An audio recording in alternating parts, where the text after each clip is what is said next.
Good evening, folks. We're here today to talk about the 7mm Backcountry. If you've been living under a rock and you don't know, it's the new whiz-bang cartridge that came out this month, January of 2025. You can tell there's been a ton of marketing dollars behind this. Everybody in the industry is just basically praising this thing to the nth degree. It's the new killer of the 7 PRC. It's the new 280 Ackley improved. It sparkles and sprinkles and rainbows at the end of your barrel because you can shoot a fast round out of a shorter barrel. What I want to talk about today is it all hype or not? And in this case, I think it's kind of a mixed bag, and I'm going to get through all the details. I'm the guy in my circle of hunting buddies that geeks out on gear, on rifles, cartridges, backpacks, you name it, I geek out on. I'm a gear nut. I've got a couple of buddies, actually close buddies, that are in the market for new rifles right now. And so when this new 7mm Backcountry came out, I was like, hey, let's take a look at that, because I was giving them a recommendation on new rifles, a particular cartridge, and I'll talk about what I was recommending and why.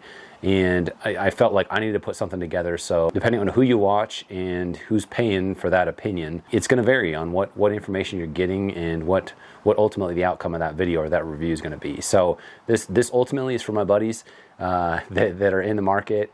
You might take something out of this. If not, it's okay. I won't take it personal, but ultimately I'm just going to be talking like I'm talking to my buddies that are looking at new rifles. Today, this is 7mm Backcountry. If you've been in this industry long enough, and it doesn't have to be that many years that you've been in it, there's been a slew of new cartridges that have come out. You got the 277 Fury, 6.8 Western, obviously the Creedmoor, 6.5 PRC, 7 PRC, the 300 PRC.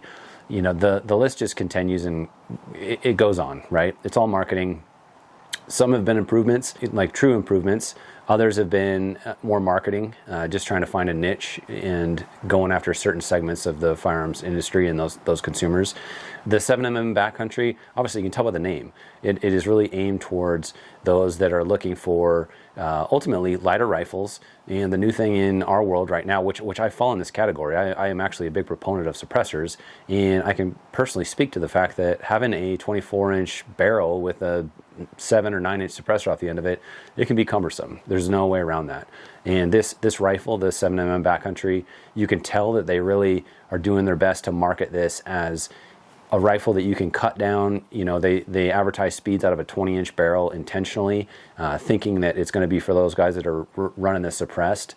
You know, I saw Backfire had a great review, and I think that was an 18-inch barrel that he was shooting that out of, looking at that. Me, personally, just full disclosure, I'm not on Federal's payroll, and there's no money from them coming in my pocket, so I do not have a fancy bullet to show you. Actually, I have a cartridge here that looks a heck of a lot like what they are pitching, and that is this guy right here. And this actually just happens to be a nickel-plated brass 30-06.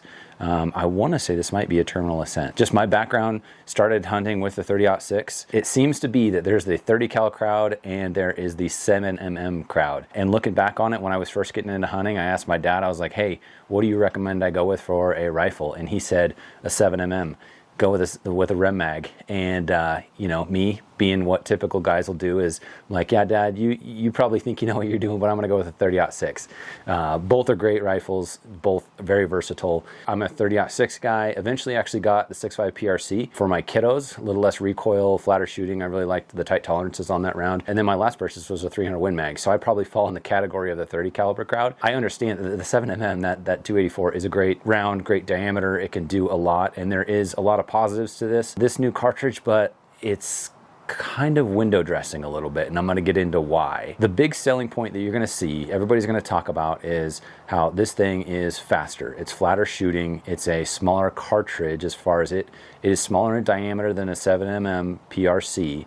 It holds less powder, but it's able to, we'll say 150 feet per second, 200 feet per second faster out of similar length barrels. And that's really the pitch, right? If you boil it down to it, it's hey, this thing's a little faster, and if you want, you can go in a shorter barrel and you're gonna get the same speeds that you would out of a 7mm PRC out of a 24-inch barrel. Yeah, cool, sounds great, right? It's funny, I haven't heard anybody make this parallel, but it's so similar to the difference between a 6.5 Creedmoor and a 6.5 PRC. I got the PRC, I wanted a little more horsepower, I was thinking it's a light for caliber on elk, but my kids could hunt elk, and I've actually taken an elk with that gun. Very similar. That 6.5 PRC, about 150 feet per second faster than the Creedmoor. More powder in there, fatter cartridge, same projectile, right? Very extremely similar to this situation where you have a 7mm PRC shooting about 150 feet per second slower than the new 6mm Backcountry. So really, is it worth your while to go get a new rifle because 150 feet per second? I don't know. There's some things to consider here. How they're able to get that extra speed out of a smaller, ultimately a smaller case with less powder, is they were able to bump up the PSI to 80,000 PSI versus the standard capped out SAMI spec is 65,000 PSI. Another thing that nobody's really talking about is this new cartridge, the 7mm Backcountry, is not SAMI spec approved. A lot of it probably has to do with those high pressures. You can go down the rabbit hole of our modern actions. Can they handle that extra PSI? From what I understand in the market, in the industry, production rifles that have been made in probably the last 10-ish years, they're running them through their paces at around 110, 120 PSI. So there shouldn't be an issue handling this new cartridge. But something that's interesting is the fact that, well, let me back up a minute. So they're able to get this high PSI because of a proprietary alloy that the case is made out of. So it's not made out of brass. The name of the alloy, it's called a PEAK alloy, is what it's branded by Federal. It's great because it allows that high PSI. What it sounds like for those that have been shooting this cartridge, that the primer is getting pushed out a little bit due to the high pressure, and Federal has not come out and said that it's reloadable. They've said that, you know, there may be some information coming, there may be some tooling that is going to come out to be able to allow that. Now, keep in mind the first steel cases were rolled out in World War I by the Germans out of necessity, and then fast forward to 1973 when Remington actually put a patent on a steel case cartridge at that time. And since then we've really seen nothing up to the 277 Fury, which is a hybrid cartridge. So it's partially brass, partially steel, and even then that did not necessarily take off. You know, if you look at when the 277 Fury came out, there really hasn't been a high adoption rate. And so one of the big issues when you're talking about dealing with steel is it's just, you're not going to easily be able to reload that like you can with brass. So the question is, you know, if you're looking at a rifle, is that important to you? A lot of people will say no, it's not super important. A lot of people will say, I might not be reloading now, but I'd like to have that option down the road.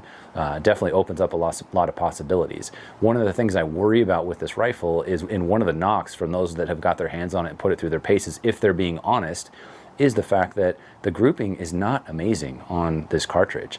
And there is some speculation that that might be because Federal came out running this load hot, which would make sense with the primers, resulting in the primers that are being pushed out, not fully ejected, but protruding after a round is being shot, that they're really trying to hop this round up so that they can claim that 30,000 feet per second, or sorry, 3,000 feet per second out of a 20-inch barrel, because that's a big selling point, right? The thought is, in the industry, what the chatter is they're going to have to back that down, back that speed down, back that load down a little bit to improve the accuracy, because depending on who you look at, if they're being honest, and AllTerra actually has a great video out and a great review on this, and it just seems like they don't have a dog in the fight, they're just laying it out there. I mean, you're talking about one MOA, you stretch out some 5-shot groups and put some more rounds through there, and it's upwards of 2.5 on their MOA grouping. But you know, I've seen some videos where you can tell that the person putting the video on is getting their pockets padded by Federal. They'll show that you got a less than 1 MOA group. So the question is, what's the truth? You know, unfortunately, not a lot of people have gotten their hands on this, so it really has not gone through its paces. It seemed like Federal was quick to rush this thing out, and I don't really understand the timing of that. It seems like they're going to get it out in the hands of consumers and just see how it plays out, what issues they run into. Now, the thing is, too, is Federal's got, it's a proprietary cartridge, right? And so they are the only ones that are going to be producing rounds for this cartridge. You know, Federal, reputable brand, they've been around a long time. You know, it feels feels like they're probably going to fulfill that promise. Obviously, if they're rolling this out, they're committed to rolling out some cartridges. The good news is what they're looking to roll out, what they've released that they're going to roll out, are good hunting cartridges. So they've got the Federal 155 grain Terminal Ascent, the Barnes 168 LRX, Federal 170 grain Terminal Ascent, the Federal 175 grain Fusion Tipped, and the Berger 190 Elite Hunter. So those are some great options. Regardless of what your personal flavor is when you're hunting and what you're hunting for, you're going to find an option there, which is good. It just comes back to the fact that, do you want to be committed to only this federal ammo, not being able to reload? If your rifle does not like any of these rounds, then you're kind of out of luck, really. There is a long list of rifle makers that have committed to putting out this cartridge in production. So you've got AllTerra, Christensen Arms, Fierce Arms, Gunworks, Proof Research, Savage, Seekins, Weatherby. There is a lot of good manufacturers that are on this list. That's saying something. You have the buy-off of the industry that's actually producing the firearms to adopt this cartridge. That's a start, right? It's something in the positive. But ultimately, like my final thoughts on this, and I'm telling this to you, and I'm going to send this video to my buddies that are in the market. I literally have 3 buddies that are looking at new rifles, one of which I went to lunch today. Josh, you know who you are. And he saw this, he saw the marketing, he saw what this cartridge can do. And I had actually talked to him in regards to like, hey, what do you want out of a gun? What are we doing? We are in Western United States. We're hunting elk, deer, mule deer, bear, longer range shots. So we want something with the horsepower. And for him and my other buddies, to this point, I recommended the 7 PRC. I just think that is a sweet spot of, it's a super accurate cartridge with those PRC lines. I mean, it's just the tolerances, what Hornady's done with the ammo. It's just a great round. And when we look at this 7mm Backcountry, yes, there is some hype, there's speed, it looks cool. It's not proven yet. How is it going to burn out barrels? They have put out no information on what the recoil is going to look like. I guarantee you it's going to be more than 7mm PRC. You're pushing a heavier bullet faster out of a same rifle. Physics will tell you that recoil is going to be greater. Is it a big deal? Maybe not. If you're going to get a shorter barrel and you're going to put a suppressor on there, maybe that extra recoil does not matter. That's up to personal choice. The thing I'm excited about the cartridge that's rolling out, is what it means for other future ammunition. Is this alloy the next thing, right? Are we going to get higher PSIs? Are we going to get more speed out of these bullets? Are they going to be able to rein in the accuracy? And will they be able to throw a 30-06 cartridge in an alloy case, the peak alloy case? Are they going to be able to throw a 6.5 Creedmoor in this peak alloy case, and out of that same action, then all of a sudden you have a 7 PRC out of your Creedmoor as far as performance goes? All that remains to be said. And from the guys that I'm watching and the reading that I'm doing, there's some concern that they might not actually be able to go down that rabbit hole of releasing, well, I'll just say a 30-06 because I've got one, a 30-06 with this alloy case, because, in my case, I've got an older 30-06. At what point were those factory actions able to withstand the high PSI without being, an issue to the public from a safety perspective? That remains to be seen. That's I think why you wind up coming out with a brand new cartridge, because nobody can throw this in their 7 PRC, their 7 Rem Mag, and you don't have to worry about somebody blowing their action up. So that is the big question mark. Is this technology, speed is cool when you're looking at performance, flatter shooting rifles, everything else. Reloadability is a huge component of it. Making sure your firearm is safe to use it is a huge component of it. And I think one thing that we kind of miss is the days of having to have the flightest shooting bullet because we did not have sophisticated rangefinders, sophisticated optics.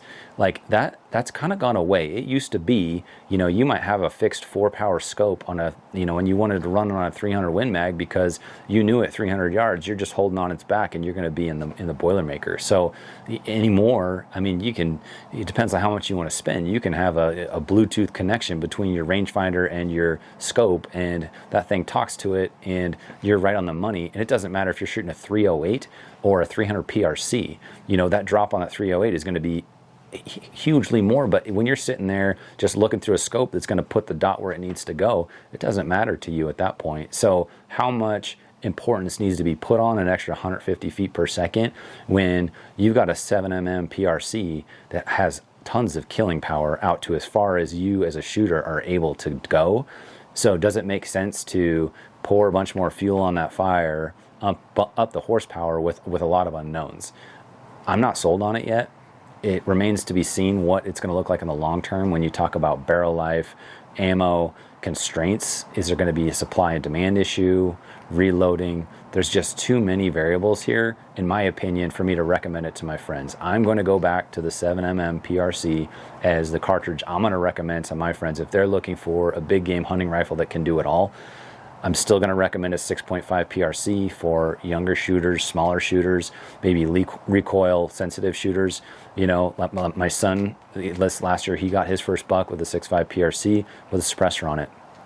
I took an elk with a 127 grain LRX out of that 6.5 PRC, and it went less than 50 yards.